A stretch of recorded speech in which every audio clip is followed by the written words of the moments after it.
Welcome to the third episode out of this series of Christoph traveling China. And this one is again kind of special and different because today is already the last day of my stay here in Dien Beta, close to Chengdu. And it's the first time that I sit down and record something. And that is due to the fact that I was observing a lot. I was trying to find things out and trying to challenge my first impression here, which was not a positive one. And so even now on the last day, I think this episode is one that is talking a lot about how not to run a co-living. So, as we hear, Christoph is only recording this on the last day of his week in Chengdu. He's in a place called Dien Beta, reflecting on what's wrong with this big co-living space for digital nomads. And there's a lot. We'll get to all of that later in this episode, but before that, let's go back to what we left out from the latest episode, where he was in the Shanghai area. You might remember that I mentioned that he also went to a small village 2 hours outside the city. And that's where we start this episode 3 of 4 from Christoph Huebner's visit to China. My name is Palle Bo, and we start when he's in the car on the way there, talking to Iris. Hello, welcome. We are now going to the first Chinese digital nomad community, and it's a physical co-living space. Like, it's almost the biggest one, like, among China. It contains more than 100 rooms, and it can, like, if it's fully occupied, it can be more than 118 persons. But that's more rural in the countryside. So yes. The one where we just started, where you were also staying tonight, is in a high-rise building, similar to the one in Shenzhen. It's on the 13th floor, yes. Like the full floor of that building. And if I'm not mistaken, it's for 18 people when it's fully occupied. Yeah. Both private rooms as well as dorms for, I think, rooms with like 4 bunk beds. Yes. And that's pretty much downtown Shanghai. Where we are going now is more outside in the countryside. And as you told me yesterday, it's also a project for revitalization of rural community. Yeah, and we will meet, I think the first place that it's like this concept started when, like, the guy is someone who I would say introduced the concept of digital nomad, like, in China. I think there have been already a lot of people like living as digital nomad lifestyle, but this is the one that make it be more official, acknowledged. I think, again, before we dive deeper into that, what do you understand under the term digital nomads? It seems to be a little bit different in China than in other places. Like, who are the people that you want to attract with your space? For us, I think it's different, but I know the more common meaning of the digital nomad is like someone can work remotely and doing his or her own business to have more freedom on their location, so they can, like, earning money but also traveling or do whatever they want. So it gave them more freedom on time and location part. Mm-hmm. Also here in the dweller co-living, I met people who have been living there already for a year.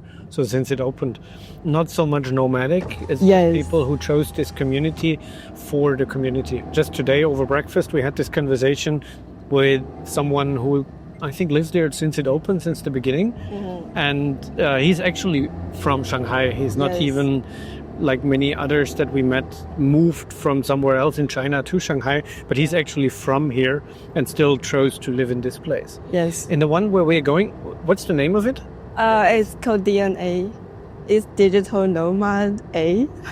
I don't know its English name, but like it's all started with DN, and DN is Digital Nomad. Yeah. Yeah. So they have a bunch of brands. It's like there are like DN Huangshan, DN Yucun, and DN Wuyishan. So it's our name started with digital nomad and with the name of the place or the city. The one where I'm going next week in Chengdu is called DN Beta. Yes. So they all play with this. And so where we are going now, you say is DNA. Yeah. Okay. It's still a little bit hard for me to grasp, but there seems to be a lot of like underlying previous structures of communities. And we talked about that earlier. This community called 706 seems to be something that is very international as well. It is a community, like a youth community, with spaces in many cities in China, but also abroad. You mentioned several in the US and in Europe. Yes, so, and also one in Shanghai. In Shanghai as well. I think that's connected to 4Cs, the co-working space where we also hosted the Buildathon of the Nomad Summit. Yes. Can you try and summarize like how this history went? What is 706 and how did it develop into all these independent communities that are now evolving? Yes, I think because at the first, the 706 is a youth group that they want their own space to like have conversations and discussions on a lot of things. And it's also non-profit, as you mentioned, right? Yes, but compared to the co-livings that we're now talking about, like Dweller here in Shanghai is a independent for-profit thing, and the one that you are running, Cohere, is also rather for-profit, but with some government support. Yes. But the thing is, we are all commercial company. Like if we check the business type, because if we want to be recognized as nonprofit, it will change a lot if we are really doing something. So if you are a nonprofit, like the process is totally different. So 706 is nonprofit, but also not really organized and structured as a nonprofit organization. It's just more like self-organized without any central guidance or leadership. There is one that be the central, although it want to be like more decentralized, but actually the one like the founder himself like has very strong personality, and I think he formed the group a lot, so it becomes two-sided. It has its pros and cons. Like the pros is like he is very, very devoted, like into the network itself. And his lifestyle is like super simple. He can worn out everything and ask if you have a second-handed one. And so he is like the guy less materialistic. Like he only like living on the spirit part. So that's his personal style. But I think it's formed and it shaped the network itself a lot because he is such kind of person. So a lot of people think he's very devoted into it and they want to help him. So he become a kind of influencer in the network. But it also has its problem. So he's not good at doing business at all. He has no sense in this part. So if we want to do something more than a network itself, it becomes a problem. And that's how other communities evolve from there. Like NCC, the one that organized the event in Chiang Mai in January, is also some kind of like a spin-off of the 706. Yes. You seem to have observed all these developments over time. Yeah. And then you've chosen your spot with this community, commercial community called Cohere. Yes. What are you doing there? What's your role? My role is more like co-hosting everything. We don't have very clear dividing of the responsibility, so we are more like a startup, small group, and we work as a small team. What do you mean with small group in terms of numbers? How many people are there? 6 in total. 6, okay. Yes. I also feel like Dweller is very much group organized. Other than co-living spaces that we know in other countries that have one like clear owner and leader. Here it feels like it's coming more from inside a group and a little bit more self-organized. Yes. And it seems to be quite similar with your big space that we're now going to. No, I think the big space is initially running by Lao Xu Song. And he's also, he shared a lot of his philosophy on doing the community things. So he also has his very strong personal style. He was introduced to me, or I have not met him yet, but people talk about him like the godfather. Kind of, yes, because he's the first person doing the digital nomad community. Yes, and introduce this concept to the government and make it to be more officially recognized. So he made an offer to the government that they could not refuse. Kind of, yeah. Thank you so much for this overview. I'm pretty sure we will see a lot more today. We have a packed day. We just left Shanghai and I will probably come back late in the evening by train.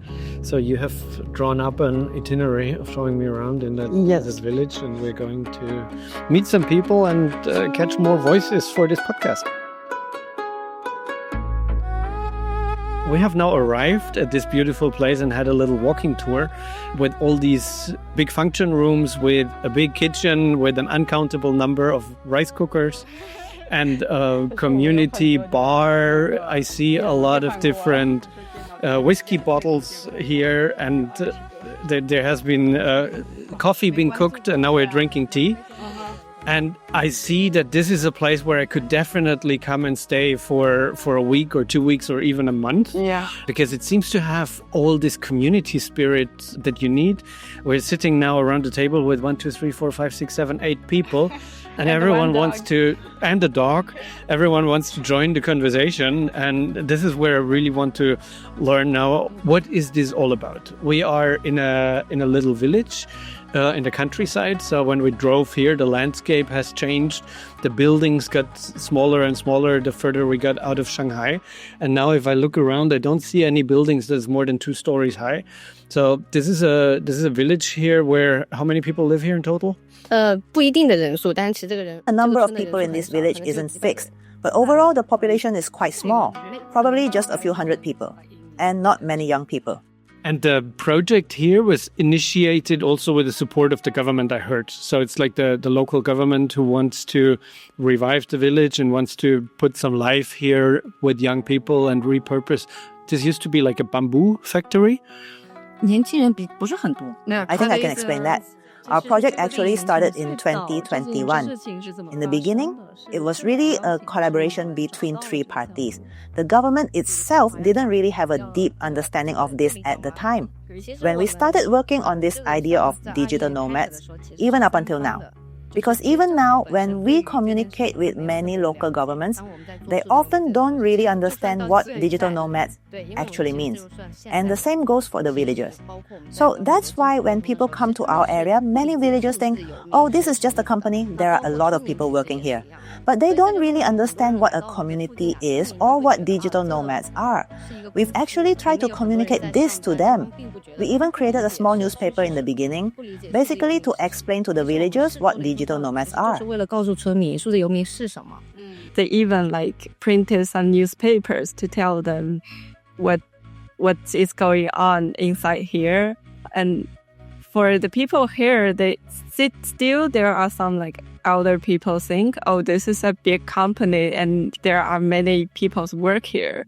But they have no idea about what is digital nomad or the community itself. So how would you describe what is actually happening here? Like if I was a villager outside here, how do you explain it to them? So when villagers ask us what we're actually doing here or how to explain it to them, we think about how we used to explain it before. Usually we tell them that the people who come here are mostly young people who are relatively well educated. Many of them already have their own jobs, and their work is mainly done on computers. So we explain it in a way that's easier for them to understand using simple terms. For example, we say they work with computers. that they're young people with strong work skills or higher education. Because of that, over time, many villagers have developed a certain perception of this place. They feel that the people here are all smart people. So as time goes by, most villages here, they know what we do here. Yeah. So do you also invite the villagers to come and walk around, like you walked me around here today? Not that often. Yeah, but some people live here. They were very curious about this place. So is there some interaction between the people that live here and the villagers? I assume it goes beyond just like ordering food and going to some maybe local bars and activities in the village as well? Yeah, we will go to the supermarket to buy some groceries. Yeah.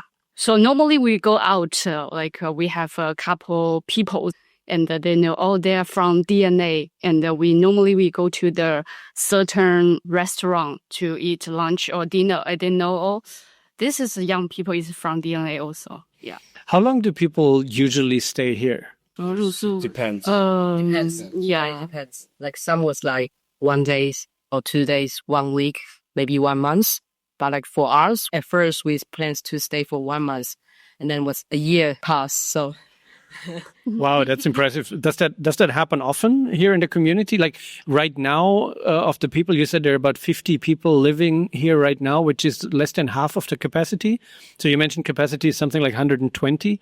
yeah. So out of those 50 that are currently living here, who is the record holder with, like, for how long is that person already living here? The longest people, is probably from the beginning of this place. And you mentioned earlier it was open in 2021. Yeah, 2021. Like in the middle of COVID. Yeah. And the longest person, he has the studio here. He's the pottery artist. So he stay here and work here. And from where did he come? Is like a Chinese person, Chinese. but from a different region in China. Yeah, from different regions. Is everyone coming from outside, or are people also like from this region or even from the village who moved in here? Not really from the village. Basically, it's like the demographic of this place is like mostly from different part of China, and some foreigners come as well, and also people study abroad. Yeah, I see that you have a lot of signs here in English, so it's obviously made also to welcome foreigners. Yeah. How do you attract foreigners, and how can they find and book this? As far as I know, we don't like attract people. Like They just here by nature. yeah, Yeah, let's they come here just- by nature. Maybe like searching ChatGPT or something to see the Chinese digital nomad community. It pops up. It has a YouTube link, and then they study. Maybe they come. But they still, I guess, need to have WeChat and book through like a WeChat mini program, or is it bookable from outside, like through a website? it's through WeChat, I think. At the moment, Yeah, so it has to be an expert on like Chinese social media ecosystem, and then he or she can find the right link and to finally book successfully. I will definitely put some photos into the blog article that comes out with this podcast episode. And there I will share the link and some more instructions how people can find this and can actually book it. yeah. Actually, we have visitors from America and Brazil, and they have the information. They just searching on YouTube, and they found this place, and they just come. Like last year, a guy from Boston called Andrew stayed here for like a month, and We like plan to stay for 1 week and he extend for for more than 1 month because we have an activity in that time, and then we invite him to join us. And that speaks a lot for the community. So I've seen that in other co-living spaces as well, that people just want to stay for a couple of nights. Yeah. And then they like the community so much and all the activities that are offered that they keep extending and extending. Yeah. yeah. So it could be dangerous. Like she already sent you an invitation. Can you stay overnight and then book a couple of days? So if your visa is permitted, maybe you will stay longer. I mean, for now, I have other travel plans after China and also want to explore India later this year. But I'm definitely sure this is my very first time to China, but for sure not my last time. And actually, just on our car ride here, looking out of the window and seeing this, just in this small area that we covered of this big country, seeing so many different sceneries, I thought like I should make it a habit from now on in every calendar year, dedicate 1 month to China and come to different places here. And this one here is definitely, when I'm looking, like I'm turning around and see a big tap station for beer right behind me. There's everything you need. There's barbecue outside. We saw a bonfire place. So everything here is super welcoming. And also, even though it's a very like a modern architecture, we've just seen a room with like the bathroom facilities and everything looks like brand new and how you would design it in 2021 and the years after, but it still has all this warm human touch. We're now sitting in this big room with the what they called in Chiang Mai, in the alt co-living space, they have that as well. And the Thais call it the Hu board. The Hu is Hu board with photos and a little profile of all the current and the previous residents. And everything here is, has this human touch. It doesn't, I mean, if you imagine this without all these little things here, when it was brand new, it probably looked kind of sterile, like hospital style. But now with all these little things, and I'm looking at an inflatable octopus over there, and that adds so much of a warm and human touch. So I can really imagine coming here for a night or two and then staying for a month or two. We are leaving to the village over there to picking up some woods at 4 p.m. and then we settle the campfire tonight. Maybe next summer China tea tonight also.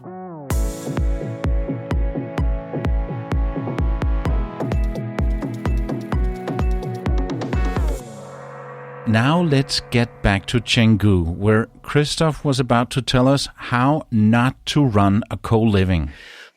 This place here has perfect infrastructure, is very big, is newly built in the countryside. It has a big co-working space. It has a lot of accommodation capacity in a very high standard. So I'm living here in a room that is like a big hotel room, well equipped with everything.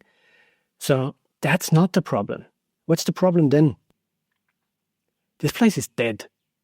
It has a capacity of about 120 people, as far as I heard. And there are less than 20 living here, all of them Chinese. I'm the only foreigner, and there is nothing happening. There's no community activities in terms of anything relevant for digital nomads. There has been a dinner session where they brought in a chef, but that's also just like the bare minimum because we're in the middle of nowhere. There's nothing around here.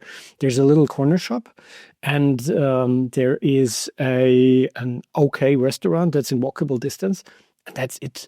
This is a tiny village that was basically overwhelmed by a new development.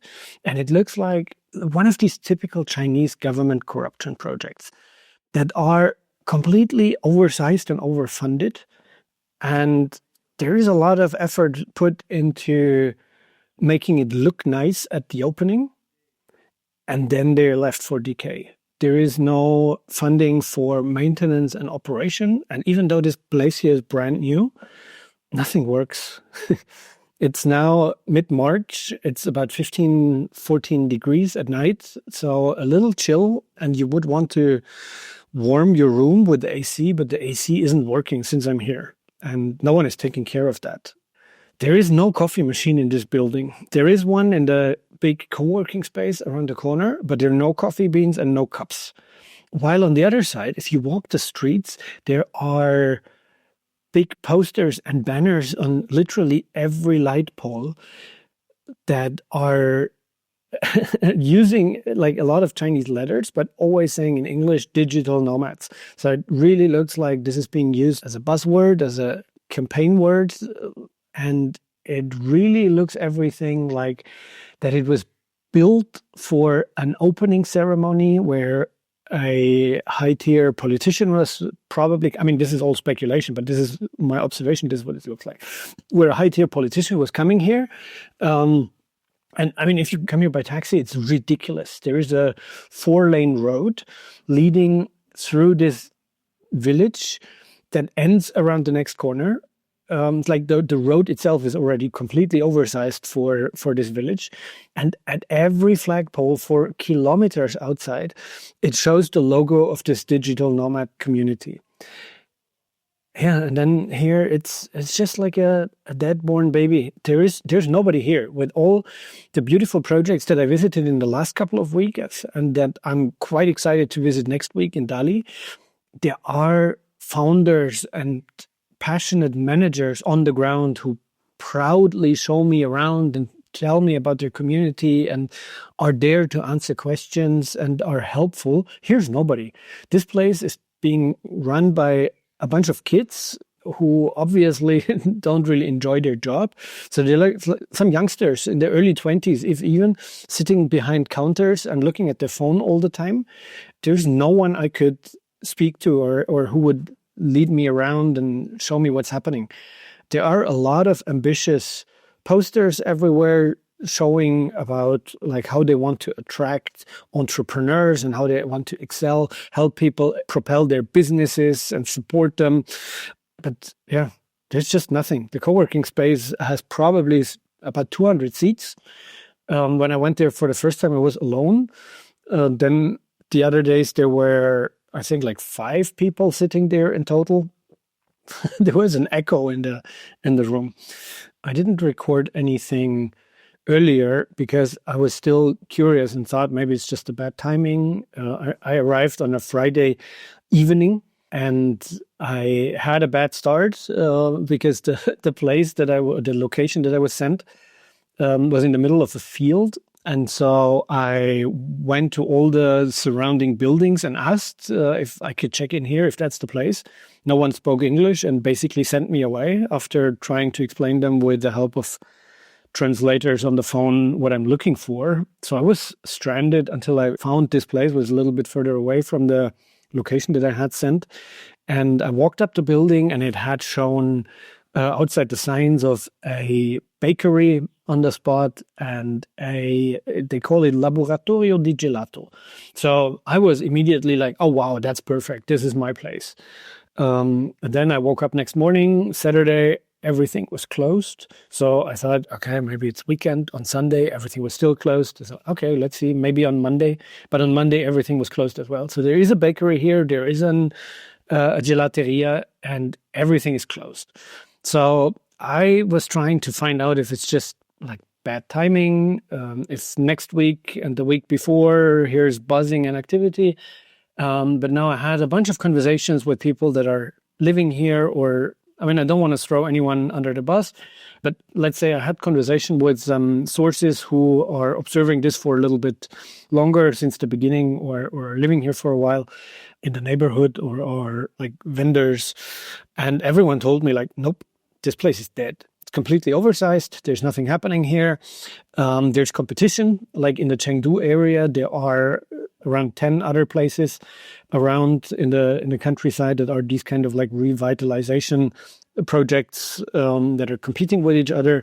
And this one here is just completely oversized for the market potential it has.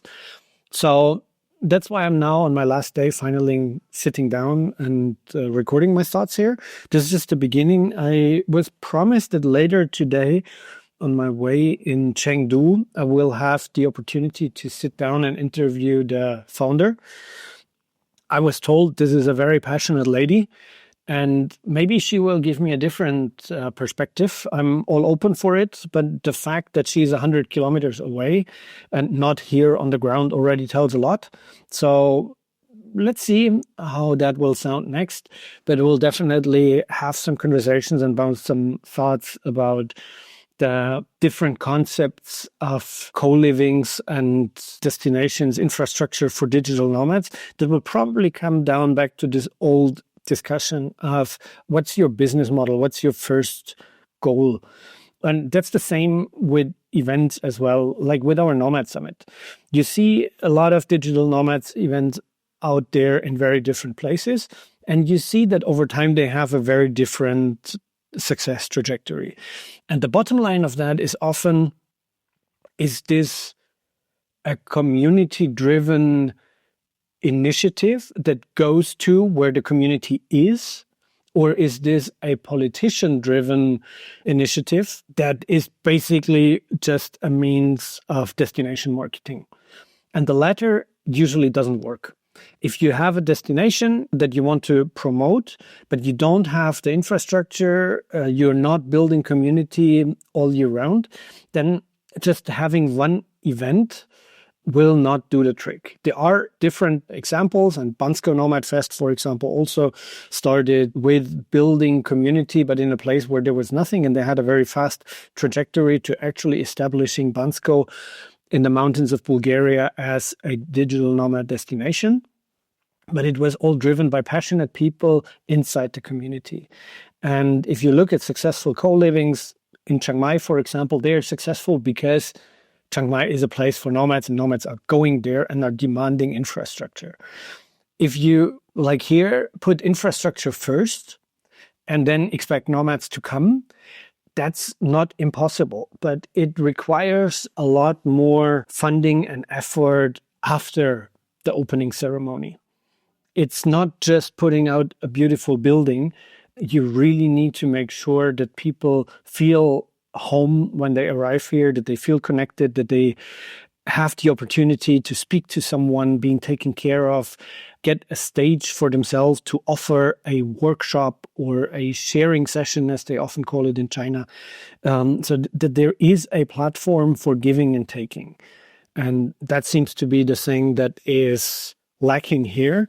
But let's see how the conversation will go. I'll have a bunch of questions. Much to Christoph's surprise, the founder of DN Beta actually showed up. And Christoph was ready with a lot of questions for her about why this place is being neglected and not a success, and what's in store for the future. He was ready to record with microphones in front of them, but then something happened. That's coming up, but before that, let's have a few facts about Chengdu. And now, facts about where we are. Chengdu is in southwestern China, about 1,800 kilometers east of Shanghai, where we were last week. And Chengdu is also a big city. Around 21 million people live in the greater Chengdu area, making it one of the largest cities in the country. Chengdu is best known as the panda capital of the world. Around 80% of all giant pandas live in the region, and the city is home to the most famous panda breeding research base. It's also one of the oldest cities in China, with more than 2,300 years of history, and interestingly, it's kept the same name the entire time. The food here is legendary. This is the home of the Sichuan kitchen, known for its bold, spicy flavors and the unique Sichuan peppercorn that creates a numbing sensation in your mouth, something the locals call ma la. Despite being a huge city, Chengdu has a reputation of being one of the most relaxed places in China. People spend hours in tea houses playing mahjong, chatting, and just taking life a bit slower than a city like Shanghai. And just outside the city, you'll find the Duyangyang irrigation system, built more than 2,200 years ago and still in use today, controlling floods and watering farmland without the use of dams. And that was facts about where we are. I just want to say I'm sorry if I mispronounced a lot of these names. So, Chengdu is a city of spice, ancient engineering, a laid-back vibe, and pandas. Christoph didn't get to see a single panda in Chengdu, but he did get to meet Solo, the founder of DN Beta, in this small village 100 kilometers south of Chengdu. But then something happened. The conversation has actually happened. I met Open, the founder and initiator of DN Beta. Unfortunately, I don't have a recording. We were already all mic'd up, but then she asked to get the final cut for approval before we would publish it. And that's something I cannot agree to, because once you start it, then you will never publish anything. People will be like, oh, I didn't like the way you phrased it in the intro, or you cut out half a sentence that I found important, yada, yada, yada.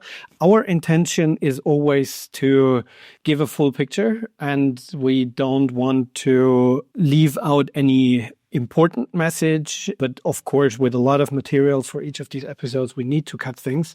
And so final approval of the entire episode is just not possible. So if you're willing to speak on a microphone, then you need to think while you're speaking. And you can always, and as all of our episodes are edited, like if you run into a wrong thought, you can always correct yourself and tell like, hey, let me say that again. And that's the keyword for Pale, our amazing podcast editor, to just cut that out. And that always works. But yeah, giving an episode for approval to someone is unfortunately nothing we can do.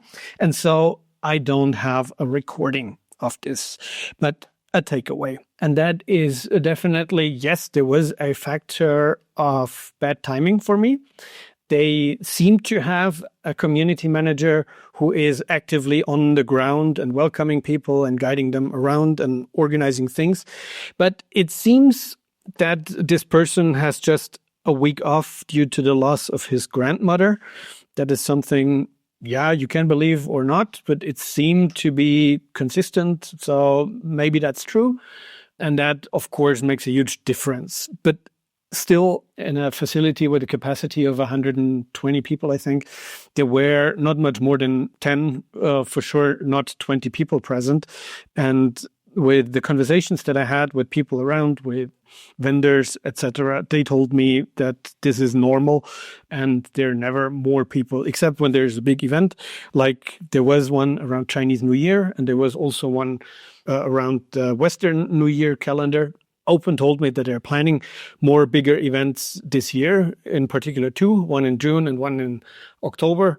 One of them is like a music festival. The other one is something for Chinese influencers, or as they call it, super individuals, people with exposure and followership who can influence public opinion.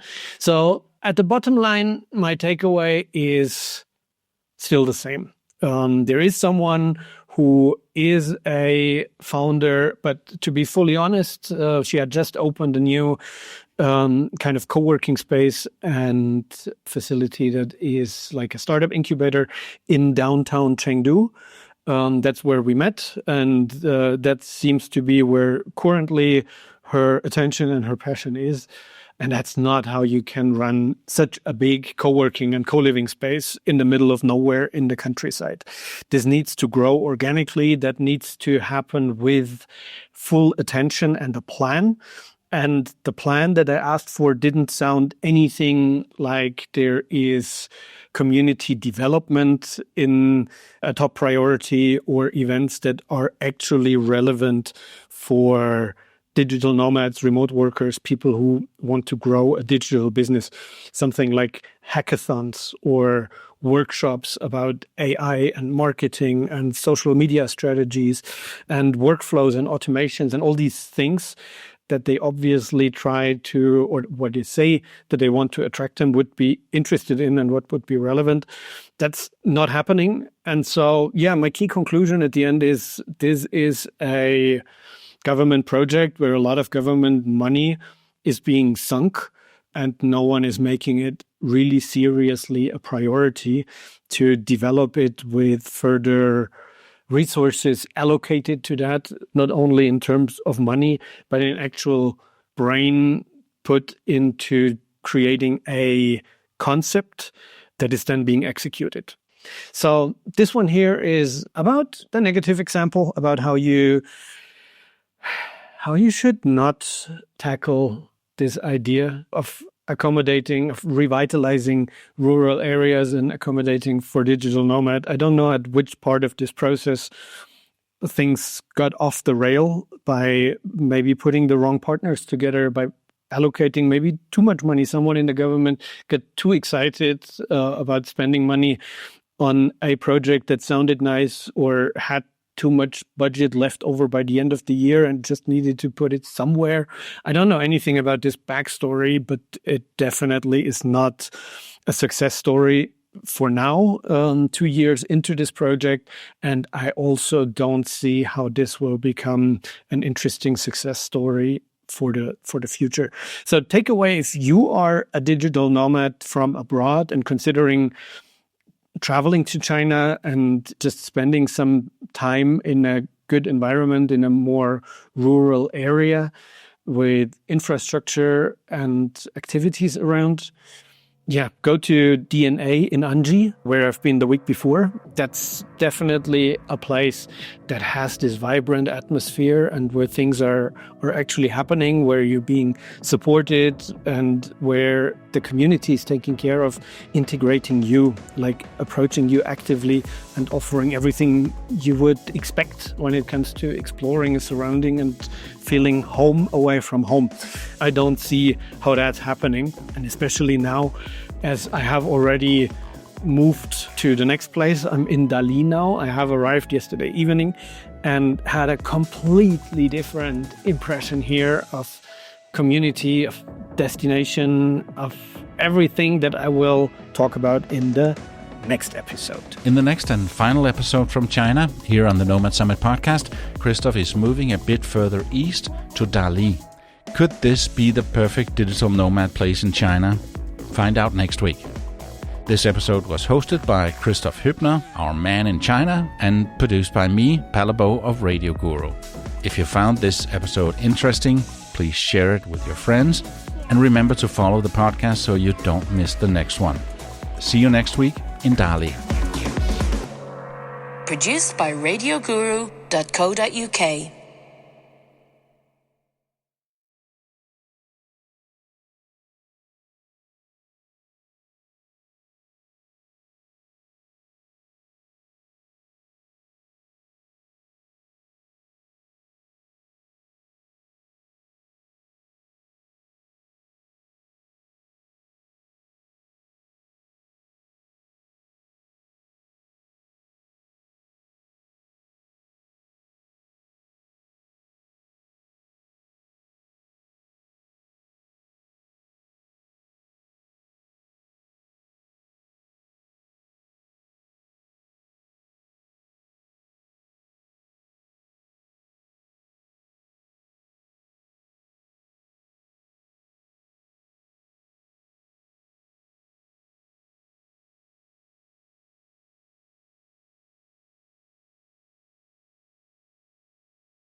So I'm living here in a room that is like a big hotel room, well equipped with everything.